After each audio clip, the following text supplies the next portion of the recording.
आज फिर मैं आपसे रूबरू हो रहा हूँ और मुंबई में एक जो अर्बन पुअर जो है शहरी गरीब, हमने देखा है कि गए कुछ 10-15 वर्षों में शहरीकरण बहुत तेजी से हुआ है। छोटे शहर हो या फिर बड़े मेगा सिटी हो, मुंबई जैसी थाना, इसमें लोग गांवों से युवा अपना भविष्य देखने के लिए यहाँ आते हैं। अब मैं उस चर्चा में नहीं जाना चाहता हूँ कि वो गांव में क्यों नहीं रहते हैं। गांव में भी सरकार ने, इस मोदी सरकार ने जबरदस्त फैसिलिटीज कर दी है। बहुत सुदृढ़ और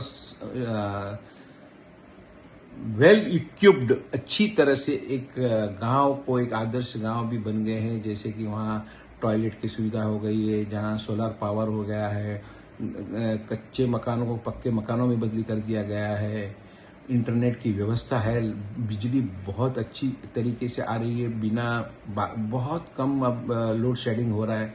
ये सब चीजें बहुत बढ़िया हो रही है। लेकिन फिर भी हम सोच रहे हैं कि मुंबई की तरफ या शहरों की तरफ शहरीकरण बहुत तेजी से हो रहा है। ये एक सामाजिक बात है, सोशियो इकोनॉमिक इशू भी है। और कुछ अभी युवा पढ़ लिख कर सोचता है कि मैं भी कोई बड़ा काम करूं या ऑफिस में जाऊं, टाई शर्ट इन करके कुछ काम करूं, मुझे खेती में काम नहीं करना है। उनकी भी एक चॉइस है युवाओं की। ऐसे जब शहर में आते हैं तो वो बहुत संघर्ष करना पड़ता है उनको। इसके कई बिंदु हैं। महंगे घर हैं, महंगा रेंट है। महंगा घर इसलिए हो रहा है क्योंकि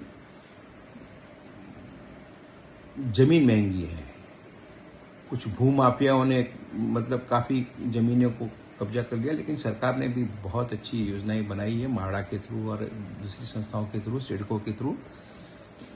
चलो, लेकिन वो पूर्ण असर नहीं हो रहा है। लेकिन प्राइवेट बिल्डर्स की जो बिल्डिंगें बनती हैं बेहद महंगा है।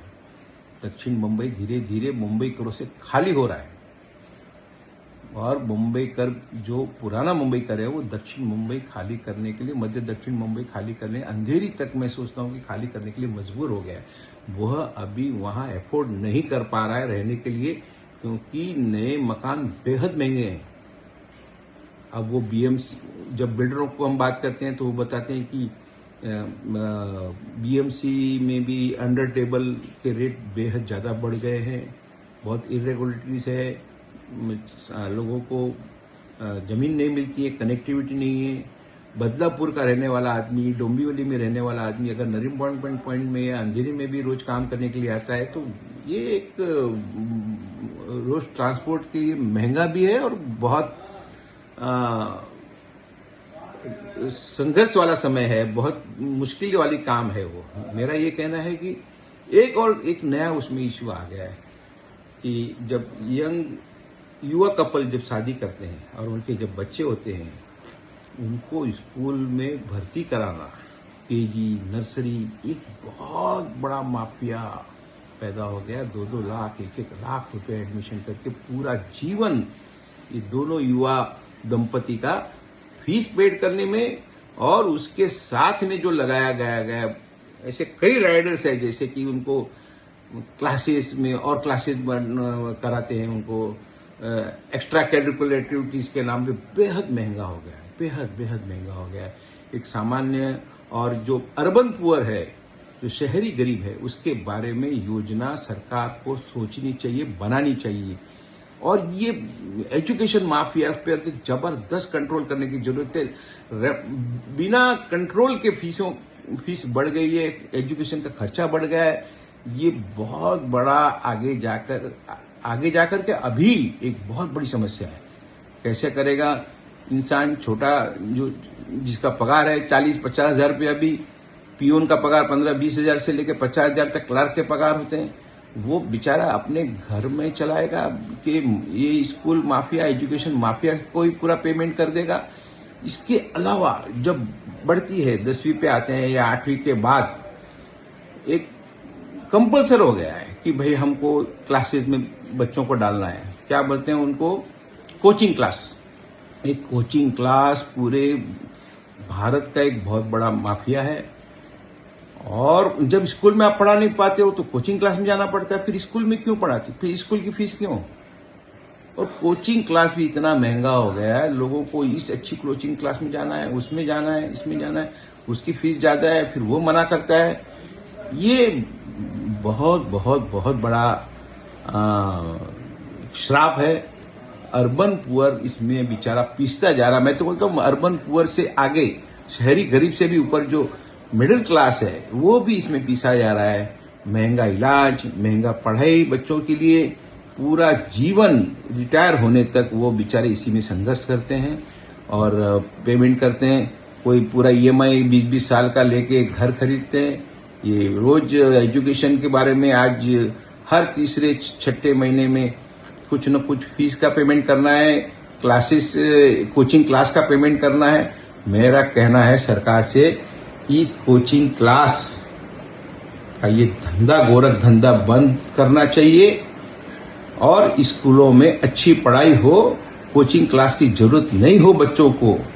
और एक एक्स्ट्रा बर्डन अपने, उनका विकास ही नहीं हो पाता है, पूरा पैसा ही इसमें जा रहा है, पूरी मेहनत इसमें जा रही है, तो वो परिवार का विकास कैसे होगा।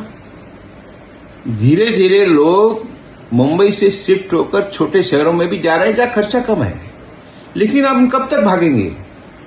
मुंबई को अब रहने लायक, सामान्य आदमी के लिए रहने लायक तो है ही है, सामान्य आदमी को रहने लायक कैसे बनाई जाए, ये आने वाले चुनावों में जो महापालिका के चुनाव हो रहे हैं, सरकार स्टेट गवर्नमेंट की है, तो उन्होंने भी ये ध्यान देना चाहिए कि हम कैसे पिस रहे हैं। ये education mafia, coaching class mafia और रहने का अफोर्डेबल हाउसिंग हम कहां बना रहे हैं, मुंबई के बाहर।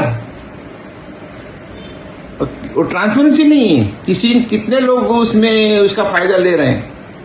मेरा कहने का मतलब यह है कि दक्षिण मुंबई से, मध्य दक्षिण मुंबई से, आधी मुंबई से लोग पुराने मुंबई कर खाली होकर बाहर जा रहे हैं। उसके बारे में सरकार ने एक एसआईटी नियुक्त करनी चाहिए कि आम जो आदमी है, मुंबई कर है, उसको एजुकेशन माफिया से छुटकारा कैसे मिले, सस्ते घर कैसे मिले और यहाँ का जीवन एक बम्बई में वापस जो पुराना, मैं पिक्चरों में भी देखता था, मेरा अनुभव भी किया है कि पुराना मुंबई में लोग कितने आसानी से और खुशहाली से रहते थे।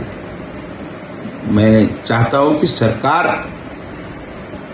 उसके बारे में सोचे, एक एसआईटी गठन करे, प्लस नगर पालिका के चुनावों में भी इसके बारे में क्या क्या हम करेंगे, ऐसी हर पार्टी अपना अपना मत व्यक्त करना चाहिए। जो भी हम इशू करते हैं हमारे कि भाई हम ये करने वाले हैं, आएंगे तो उसमें मुंबई कर की फैसिलिटीज कैसे बढ़े, मुंबई कर का अफोर्डेबल मुंबई कैसे होगा, पढ़ाई कैसे अफोर्डेबल होगी, रहना कैसे अफोर्डेबल होगा, खाना कैसे अफोर्डेबल होगा, इसके बारे में चिंता करने की बहुत जरूरत है।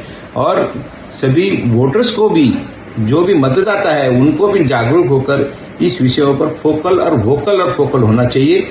इसकी मैं चाहता हूं, ये बहुत महत्वपूर्ण विषय है और आगे जाकर भी लोग इसके ऊपर ध्यान देंगे। जय हिंद, जय महाराष्ट्र।